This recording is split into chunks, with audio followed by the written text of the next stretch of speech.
உலகெங்கும் நிறைந்திருக்கும் தமிழ் நேயர்கள் அனைவருக்கும் எமது மனமார்ந்த வணக்கம்.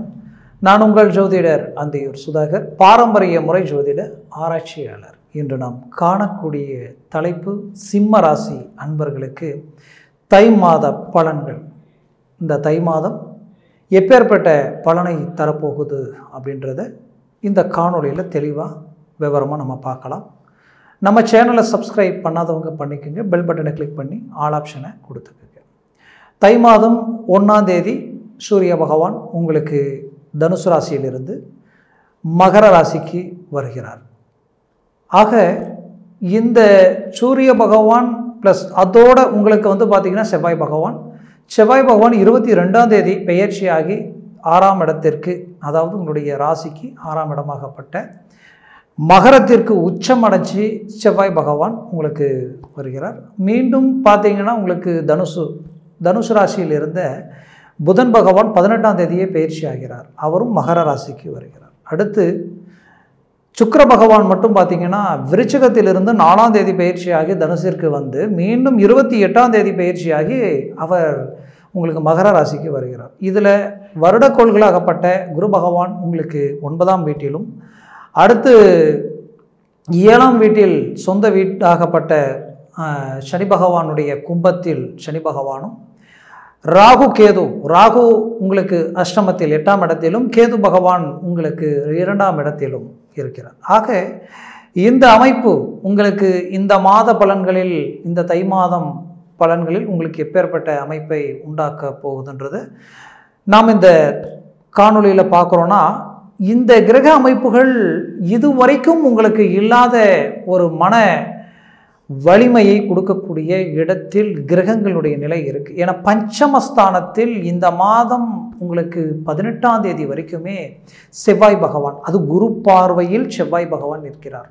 இந்த குரு பார்வையில் செவ்வாய் பகவான் நிற்கக்கூடிய தருணம் சூரியனுக்கு உங்களுக்கு பார்த்திங்கன்னா உங்களுடைய ராசியினுடைய அதிபதி 6ஆம் இடத்தில் நிற்கிறார். எப்பேற்பட்ட எதிரியையும் வெல்லலாம், எப்பேற்பட்ட வேலையையும் முடிக்கலாம். அது மட்டும் கிடையாது, உங்களது வாழ்க்கையில் இந்த செவ்வாய் பகவான் யாருன்னு பார்த்தீங்கன்னா உங்களுக்கு 4ஆம் இடத்திற்கு அதிபதி, சுகஸ்தானாதிபதி. இந்த சுகஸ்தானாதிபதி உங்களுக்கு, அவர் சுகஸ்தானாதிபதி மட்டும் கிடையாது, உங்களுக்கு பாக்யாதிபதி. அப்போது இந்த இடத்திற்கு அதிபதியாகப்பட்ட செவ்வாய் குரு பார்வையில் நிற்கக்கூடிய இந்த 18 நாட்கள், இது 22 நாட்கள் உங்களது வாழ்க்கையில் பெரிய லெவலில் மேன்மைகள் அளிக்கக்கூடிய ஒரு அருமையான அமைப்பு. ஏன் இதை நான் இவ்வளோ போல்டாக சொல்கிறேன்னா, சிம்ம ராசி என்பர்கள்னா சொல்ல வேண்டியதே இல்லை. தான் கெட்டாலும் மற்றவங்க நல்லா இருக்கணுன்ற மனசு தனக்கு உண்டு. இன்னைக்கு வரைக்கும் மற்றவங்களுக்கு வெளிச்சத்தை கொடுத்து வாழ்ந்தவங்க இன்னைக்கு இது வரைக்குமே உங்களால் வாழ்ந்தவங்க தான் இருப்பாங்க, கெட்டவங்க யாரும் இல்லைன்னு சொல்லலாம். அப்பேற்பட்ட யதார்த்தமான வாழ்க்கை வாழ்ந்தீங்க. உங்களுடைய வாழ்க்கையில் ஒரு பகுதி பார்த்தீங்கன்னா சொந்தம் பந்தம், உங்களுக்கு வேண்டியவங்க, உங்க கூட பிறந்தவங்க, தாய் தந்தை, இவங்களுக்காகவே ஒதுக்கி கொண்டு வந்திருப்பீங்க. உங்களை தேடி ஒருத்தர் வந்துட்டா அவங்கள சந்தோஷமாக கவனித்து அனுப்பணும், வயிறு நிறைய சாப்பாடு போட்டு அனுப்பணும். அந்த மாதிரி எதுலேயுமே அவங்களுக்குன்ட்டு ஒரு முக்கியத்துவத்தை கொடுக்கக்கூடியவங்க. ஆக இப்படி நம்பிக்கைக்கு மட்டும் கிடையாது, பாசத்துக்கு அடிமை. நீங்கள் அந்த பாசத்துக்கு அடிமைன்றது தான் உங்கள் வாழ்க்கையில் உங்களுக்கு வந்த வினையே. ஏன்னா எல்லாரும் நம்பாமல் கெடுவாங்க, நீங்கள் நம்பி கட்டிங்க, நம்பி ஏமாந்தீங்க. கடந்த காலகட்டங்களில் தொழில் சார்ந்த விஷயங்களில் பல இழப்புகளை சந்திச்சிங்க, பல மன உளைச்சல்களை அடைச்சிங்க. இது வரைக்கும் என் வாழ்க்கையில் இந்த அளவுக்கு நான் இழப்புகளை சந்திக்கலை, அந்த அளவுக்கு பாதிப்புகளையும் மன உளைச்சலையும், ஒரு பக்கம் நம்பி பண இழப்புகள், மறுபக்கம் நம்பிக்கை துரோகங்கள், ஏன் உங்களுடைய பொருள், உங்களுடைய சொத்துக்கள், உங்களை சார்ந்த விஷயங்கள் எல்லாத்தையும் பறிகொடுத்து நிற்கக்கூடிய ஒரு சூழல். இந்த நிலை எதிரிக்கு கூட வரக்கூடாதுன்ற அளவுக்கு பாதிப்புகளை சந்தித்து நிற்கிறீங்க.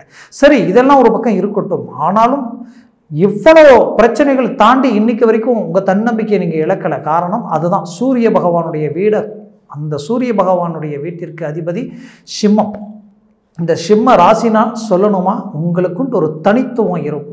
எங்கேயும் ஜெயிக்க பிறந்தவங்க நீங்கள் கண்டிப்பாக மீண்டும் ரீஎன்ட்ரி கொடுக்குறீங்க. எந்த தொழிலை நீங்கள் பாதிக்கப்பட்டீங்களோ அந்த தொழிலை மீண்டும் சரி செய்து பெரிய இலக்குகள் அடைவீங்க. யாரால் நீங்கள் பாதிக்கப்பட்டீங்களோ, எந்த துரோகத்தினால இந்த அளவுக்கு ஆளானீங்களோ, அது எல்லாத்துக்கும் பதிலடி கொடுக்கக்கூடிய ஒரு காலமாக இந்த காலம் அமையும். மொத்தத்தில் சாதிக்கக்கூடிய ஒரு காலகட்டமாக இந்த கால அமைப்பு உங்களுக்கு அமையும். அடுத்தது உங்கள் வாழ்க்கையில் வேலையில் பலவிதமான மன உளைச்சலை சந்திச்சிங்க. அந்த மன உளைச்சல் ஒரு மனுஷனுக்கு இந்த அளவுக்கு ப்ரெஷர் இருக்கக்கூடாது, இந்த அளவுக்கு நெருக்கடிகள் இருக்கக்கூடாது. இந்த நெருக்கடிகளால் வீட்டுக்கு போனால் கூட அந்த வேலையில் இருந்த அந்த டென்ஷன் எல்லாமே வீட்டில் இருக்கிறவங்க மேலே காட்டக்கூடிய ஒரு சூழல், குடும்பத்திலையும் தேவையில்லாத ஒரு மன உளைச்சல். கடந்த கிட்டத்தட்ட ஒரு வருஷமாகவே ஒரு மனசுக்கு ஒரு நல்ல நிம்மதி இல்லை, ஒரு சந்தோஷம் இல்லை, ஏதோ ஒரு குழப்பம். எதையோ ஒன்று தாண்டி எதையோ என்ன நம்ம ரிஸ்க் எடுத்தாலும் நம்ம அதையும் தாண்டி நம்மளுடைய வேலைகள் ஏதோ ஒன்று கெடுத்தா எப்படி இருக்குமோ அப்படி தான் உங்களுக்கு. மொத்தத்தில் உங்களுக்கு வேண்டியவங்க, உங்களை சார்ந்தவங்க, ஏன் உங்கள் விரல் உங்கள் கண்ணு குத்தனா உங்களை ஒரு மெஷினாக தான் பார்க்குற மாதிரி இருக்குமே தவிர, உங்களுக்குன்ட்டு ஒரு மனசு, உங்களுக்குன்னு பல பிரச்சனைகளை வச்சுக்கிட்டு இது எல்லாத்தையும் நீங்கள் சரி செய்துக்கிட்டு இருக்கிறீங்கன்ற ஒரு உணர்வுகளோட யாரும் உங்களை பார்க்கல. ஆக இது எல்லாத்தையும் வரக்கூடிய தருணத்தில் சரி செய்து மீண்டும் ரீஎன்ட்ரி கொடுக்கக்கூடிய அற்புதமான ஒரு கால அமைப்பாக உங்களுக்கு அமையும். அதற்கு காரணம் உங்களது பஞ்சம ஸ்தானாதிபதி குரு பகவான் பஞ்சம ஸ்தானத்தையே பார்க்குறார். ஒன்று, அப்போ நினச்சதை நடக்கும். வேலையில் நீங்கள் ப்ரொமோஷன் அடையக்கூடிய வாய்ப்புகள் கிடைக்கும். ஏற்கனவே வேலைக்கு சில பிரச்சனைகள் கொடுத்துருப்பாங்க, அந்த பிரச்சனைகளையும் சரி செய்துடுவீங்க. அது மட்டும் இல்லை, ப்ரைவேட்டில் வேலை செய்கிறவங்களுக்கு உங்களுடைய வாழ்க்கையில் இதுவரைக்கும் இந்த ஐடி துறை சார்ந்திருந்து மற்ற விஷயங்கள் வரைக்குமே இன்னைக்கு பதவி உயர்வும் உங்களுக்கு கிடைக்கும், சம்பள ஊதிய உயர்வும் கிடைக்கும். மொத்தத்தில் உங்களுக்கு ஒரு இடம் மாற்றங்கள் அமைஞ்சாலும் அதுவும் உங்களுக்கு சாதகமாக உங்களுக்கு அமையும், கவலைகள் வேண்டாம்.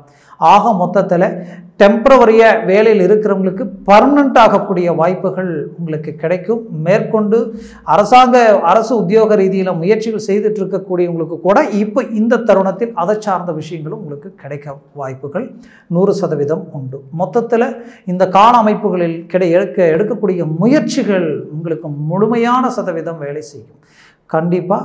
ஏன்னா குரு பகவானது பார்வை உங்களுடைய ராசியவே பார்க்குறார், அதுவே உங்களுக்கு பெரிய ப்ளஸ் பாயிண்ட். அடுத்தது வந்து பார்த்தீங்கன்னா செவ்வாய் வந்து உங்களுடைய அந்தஸ்து மரியாதைக்கு சம்மந்தப்பட்ட இடம். அப்போ உங்களுடைய வாழ்வாதாரம் அடுத்த கட்டத்துக்கு கொண்டு போகக்கூடிய வாய்ப்புகள் உங்களுக்கு உண்டாகும். மேற்கொண்டு திருமண வாய்ப்புகளுக்கான முயற்சி எடுத்தேன், அது பலவித தடைகளுக்கு ஆளாயிடுச்சு, மீண்டும் எனக்கு வாய்ப்புகள் கிடைக்குமா, முயற்சிகள் பலம் உண்டாகுமானா கண்டிப்பாக இந்த ஏப்ரல் மாதத்துக்குள்ளே திருமணத்தை முடிச்சிடுங்க. முடிஞ்ச வரைக்கும் முயற்சிகள் எடுங்க. 9இல் குரு கேட்டாலும் கிடைக்காது. அந்த இடத்தில் இருக்கக்கூடிய குரு உங்களுடைய பஞ்சமஸ்தானத்தை பார்க்குறார், திருமணம் ஆயிடும். திருமணத்திற்கு அதே நேரத்தில் வம்ச விருத்தி, இதுக்கு முன்னாடி திருமணமாகி எனக்கு வந்து புத்திரபாக்கியம் கிடைக்கல அப்படின்னு நினைக்கிறவங்க புத்திரபாக்கியம் வாய்ப்புகள் உங்களுக்கு கிடைக்கும். அடுத்தது வந்து பார்த்தீங்கன்னா பூர்வீக சொத்துக்களில் இருக்கக்கூடிய பிரச்சனைகள் உங்களுக்கு கிடைச்சிடும்.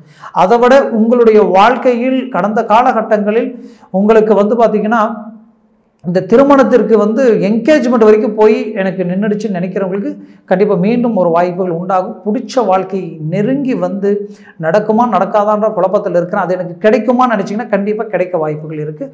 முயற்சி செய்யுங்க, கண்டிப்பாக 100% உங்களுக்கு சக்ஸஸ் கிடைக்க வாய்ப்புகள் இருக்குது. அடுத்தது வந்து பார்த்திங்கன்னா உங்களுடைய வாழ்க்கையில் கடந்த காலகட்டங்களில் திருமண வாழ்க்கையில் பாதிக்கப்பட்டவங்க தான் நிறைய. காரணம் உங்களுக்கு வந்து 4ஆம் இடத்தில் இருந்த அந்த 3ஆம் இடத்தில் ப்ளஸ் அதே நேரத்தில் வந்து பார்க்கும்போது இந்த கேது பகவான் ஒரு புறம் உங்களுக்கு 3இல் நின்றிருந்தாலும் அந்த ராகு பகவான் 9இல் இருந்து அடுத்தது வந்து பார்த்திங்கன்னா உங்களது வாழ்க்கையில் அஷ்டமத்தில் இருந்த குரு பகவானால் மாங்கல்ய சம்மந்தப்பட்ட அந்த திருமண வாழ்க்கையில் பிரிவுகளையும் குடும்பம் சிதறக்கூடிய அளவுக்கும் இன்னைக்கு ஒரு எதிரிக்கு கூட இந்த நிலை வரக்கூடாதுன்ற அளவுக்கு சில பாதிப்புகளை சந்திச்சிருப்பீங்க. அப்போது இது எல்லாத்துக்குமே ஒரு தீர்வுகள், ஒரு நிரந்தர மேன்மைகள், நான் மீண்டும் சேர்ந்து வாழக்கூடிய வாய்ப்புகள் எனக்கு கிடைக்குமா அப்படின்ற குழப்பத்தோடு இருக்கக்கூடிய உங்களுக்கு கண்டிப்பாக 3வது நபர்களால் நடந்த இந்த பிரச்சனைகளுக்கு மீண்டும் ஒரு நல்ல ஒரு தீர்வு கிடைச்சி சேர்ந்து வாழக்கூடிய ஒரு அமைப்புகள் உங்களுக்கு கிடைக்கும். கவலைப்படாதீங்க, முயற்சிகளை பலப்படுத்துங்க. 100% 100% மீண்டும் குடும்ப ரீதியில் இருக்கக்கூடிய பிரச்சனைகளை அழகாக சரி செய்திடுவீங்க. மேலும் நீங்கள் பெற்ற பிள்ளைகளினுடைய எதிர்கால திட்டங்களில் சில பாதிப்புகளை சந்திச்சிட்டீங்க. பார்த்து செஞ்ச திருமண வாழ்க்கையில் சிலருக்கு பிரச்சனைகள் கொடுத்துருச்சு, சிலருக்கு தொழில் சார்ந்த விஷயங்கள் அமைச்சு நல்லதான் திறமையுடன் எல்லாம் பண்ணியும் அதில் சரிவுகள், அதில் பண நஷ்டங்கள், இது எல்லாம் அவங்களுடைய வாழ்க்கையினுடைய வளர்ச்சிக்கு ஏதோ ஒரு விதத்தில் பாதிப்புகள் கொடுக்கக்கூடிய அளவுக்கு சிக்கல்கள். இதெல்லாம் மீண்டும் சரியாகுமா, சரி செய்திடலாமான்ற குழப்பத்தில் நீங்கள் இருப்பீங்க. கண்டிப்பாக சரி செய்திடுவீங்க, அதை பற்றி கவலைகள் வேண்டாம். அடுத்தது வந்து பார்த்தீங்கன்னா உங்களுடைய வாழ்க்கையில் பூர்வீக சொத்துக்களில் சில பிரச்சனைகள். அது வந்து சிலருக்கு அதை விற்றாதான் நான் என் பிரச்சனையை சால்வ் பண்ண முடியும், அடுத்தது என் தொழில் சார்ந்த விஷயங்களை அமைக்க முடியும், நான் அடுத்த லெவலுக்கு போக முடியும் அப்படின்னு நினைக்கிறவங்களுக்கு கண்டிப்பாக விற்று அது பணமாக மாறக்கூடிய வாய்ப்புகள் உங்களுக்கு உண்டு. ஏன்னா தனகாரகன் குரு பகவான் அவர் பஞ்சமஸ்தானத்தை பார்க்குறார், அதுவே உங்களுக்கு ஹைலைட். அப்போது பூர்வ புண்ணிய விஷயம் உங்களுக்கு கைக்கும் கிடைக்கும், அது தனமாக மாறக்கூடிய வாய்ப்புகளும் உங்களுக்கு அமையும். அதை விட அந்தஸ்து மரியாதை அடுத்த கட்டத்துக்கு போகும். செவ்வாய் அவர் அதே இடத்துல நின்று அவர் குரு பகவான் பார்க்கிறார். அது எவ்வளோ பெரிய அருமையான அமைப்பு. அது மட்டும் இல்லாமல் இந்த செவ்வாய் பகவான் அது பார்வை டைரெக்டாக உங்கள் 12ஆம் இடத்துல 8ஆம் பார்வையே விழுது, லாபஸ்தானத்திலையும் விழுது, 12ஆம் இடத்துலையும் விழுது. அப்போது இந்த 22ஆம் தேதி வரைக்கும் வெளிநாடு வாய்ப்புகள் முயற்சி செய்கிறவங்க செய்யுங்க, அந்த முயற்சிகள் 100% சக்ஸஸ் கிடைக்கும். அதை விட ஆல்ரெடி நான் வெளிநாட்டில் இருந்து சில சிக்கலில் மாட்டிகிட்டு இருக்கிறேன், அந்த சிக்கலை சரி செய்ய முடியுமா? சில பண நெருக்கடிகள் இருக்குது, அந்த பண நெருக்கடிகள் சிலருக்கு இருக்கும். சிலருக்கு வந்து வாழ்க்கை ரீதியில் சில பிரச்சனைகளை சந்திச்சிருப்பீங்க. இத்தனை காலமாக நான் இதை நம்பி இப்படி தான் வாழ்ந்துட்டு இருந்தேன், கடைசியில் பார்த்தா எனக்கு வாழ்க்கையே பிரச்சனை ஆயிடுச்சு, எனக்கு இருக்கிறதா இல்லை வேறு ஏதாவது மாற்றங்கள் பண்ணுறதா அப்படின்ற பல குழப்பங்கள், இதில் தொழில் சார்ந்த பிரச்சனைகள். ஆக இது சரி செய்ய முடியுமானா அந்த 12ஆம் இடத்துல பார்க்கக்கூடிய செவ்வாயினால 100% குரு பார்வை பெற்று அவர் பார்க்கிறார். இது உங்களுக்கு கிடைச்ச வரம். ஏன்னா அந்த குரு உங்களுடைய ராசியையும் பார்க்குறார். அப்போது இது எல்லாமே உங்களுக்கு கிடைக்கிற ஒரு டேர்னிங். 100% உங்களுக்கு சக்ஸஸ் கிடைக்கும், உங்களுக்கு ஒரு பெரிய மாற்றங்கள் கிடைக்கும். இந்த மாற்றங்களும் மாறுதல்களும் உங்களுடைய வாழ்க்கையை அடுத்த இந்த 2024 வருடம் இந்த 2024 வந்து உங்கள் லைஃப்பில் வந்து ஒரு பெரிய லெவலில் ஒரு டேர்னிங்காக இருக்கும். இது வந்து உங்கள் வாழ்க்கையில் ஒரு மைல்கல்லாக மறக்க முடியாத ஒரு வருடமாக உங்களுக்கு நிற்கும். கடந்த காலகட்டங்களில் நடந்த பலவிதமான மன உளைச்சலுக்கு ஒரு நிரந்தர தீர்வு உங்களுக்கு கிடைக்கும். ஆக முயற்சிகளை பலப்படுத்தி அடுத்த கட்டத்துக்கு அதை கொண்டு போகணும் நீங்கள். அதுதான் உங்களுடைய சாமர்த்தியம். மேற்கொண்டு ஒரு 50 வயதிற்கு மேற்பட்டவங்களுக்கு உடல் உபாதைகள் கொடுத்துருக்கும். குறிப்பாக நரம்பு சார்ந்த பிரச்சனைகள், இந்த இடுப்புக்கு கீழே முழங்கால், ஜவ்வு, நரம்பு சார்ந்த பிரச்சனைகள், சிலருக்கு நடக்க முடியாதவர்களுக்கெல்லாமே பாதிக்கப்பட்டு நிற்கக்கூடிய சூழ்நிலைகளுக்கெல்லாம் ஆளாயிருந்திருப்பீங்க. இன்னும் சிலருக்கு ஸ்ட்ரோக், அதாவது வந்து பார்த்திங்கன்னா அந்த கழுத்துக்கு மேலே தலை சார்ந்த அந்த ஷோல்டருக்கு கீழே இந்த இடங்களில் பிரச்சனைகள் கொடுத்துருக்கும். அப்போது இந்த பாதிப்புகள் வந்து பார்த்திங்கன்னா என்ன ட்ரீட்மெண்ட் எடுத்தாலும் எனக்கு ஒரு தெளிவு கிடைக்கல, ஒரு மாற்றங்கள் கிடைக்கலன்ற குழப்பத்தில் இருக்கக்கூடிய உங்களுக்கு கண்டிப்பாக அந்த மாற்றங்கள் தானாகவே பரவாயில்லை எனக்கு சரியாயிடுச்சுன்ற அளவுக்கு கிடைக்க வாய்ப்புகள் இருக்கும். சிலருக்கு மருத்துவ சார்ந்த கரெக்டான ஒரு ட்ரீட்மெண்ட் கிடைச்சி ரிலீஸ் ஆகக்கூடிய வாய்ப்புகளும் கிடைக்கும். கவலைகள் வேண்டாம். குறிப்பாக சிம்மராசி அன்பர்களுக்கு நான் ஒரு விஷயத்த சொல்கிறேன். உங்களுக்கு 7ஆம் இடத்துல சனி பகவான் இருக்கார். அப்போது கோபம் உங்களுக்கு வரும், சில நேரங்களுக்கு வரக்கூடிய அளவுக்கு சில சூழ்நிலைகள் உண்டாக்குவாங்க. அப்போது அந்த நேரத்தில் எந்த முடிவு எடுக்காதீங்க, அந்த நேரத்தில் எதையும் வாய் விட்டு வார்த்தைகளை விட்டுறாதீங்க, அதை கண்ட்ரோல் பண்ணிக்கிங்க. 1. 2வது டென்ஷன் ப்ரெஷரை குறைக்க பாருங்க. கண்டிப்பாக இந்த காலகட்டங்களில் இது உங்களுக்கு இருந்துக்கிட்டு தான் இருக்கும். அடுத்தது உங்கள் வாழ்க்கையில் அடுத்தவங்களுக்கு வாக்கு கொடுக்கும் பொழுது அந்த வார்த்தைகளை இதை நான் செய்கிறேன்னு சொல்லும் பொழுது அதை யோசித்து செய்யுங்க. அவசரப்பட்டு சடனாக வாக்குறுதி கொடுத்துட்டு அப்புறம் வருத்தப்பட்டு இருக்காதீங்க. அதை விட வண்டி வாகனங்களில் போகும் பொழுது வரும் பொழுது கொஞ்சம் எச்சரிக்கையோடு போங்க வருங்க. இது ரொம்ப முக்கியம், அதை மனசில் வச்சுக்கிங்க.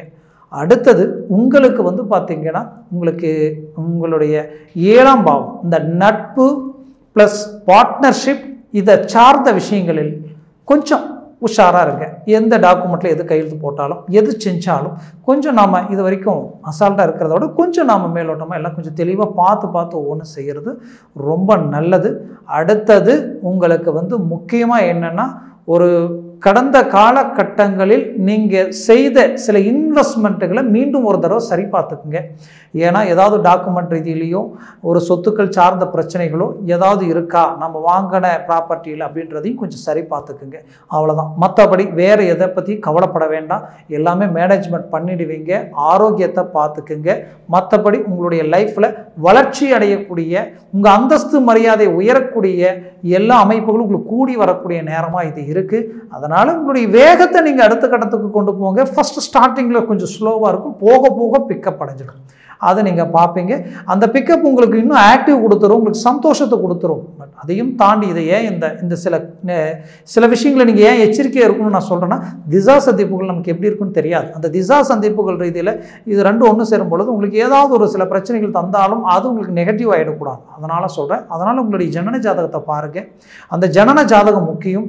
இங்கே நான் சொல்கிற பலன்கள் விட அந்த ஜனன ஜாதகமும் அதில் இருக்கக்கூடிய திசா புத்திகளும் சர்வாஷ்ட வர்க்கத்தில் இந்த கிரகங்கள் எத்தனை பரல்கள் பெற்றிருக்கின்றது பொறுத்து தான் இதனுடைய முழுமையான பலன்கள் உங்களுக்கு கிடைக்கும். ஆக உங்கள் ஜனன ஜாதகத்தை பார்த்து எந்த ஒரு முடிவெடுங்க, 100% சக்ஸஸ் கிடைக்கும்.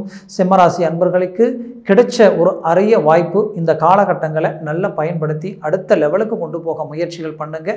மேற்கொண்டு உங்களது வாழ்க்கை வளமாக அமைந்திட எமது மனமார்ந்த வாழ்த்துக்கள்.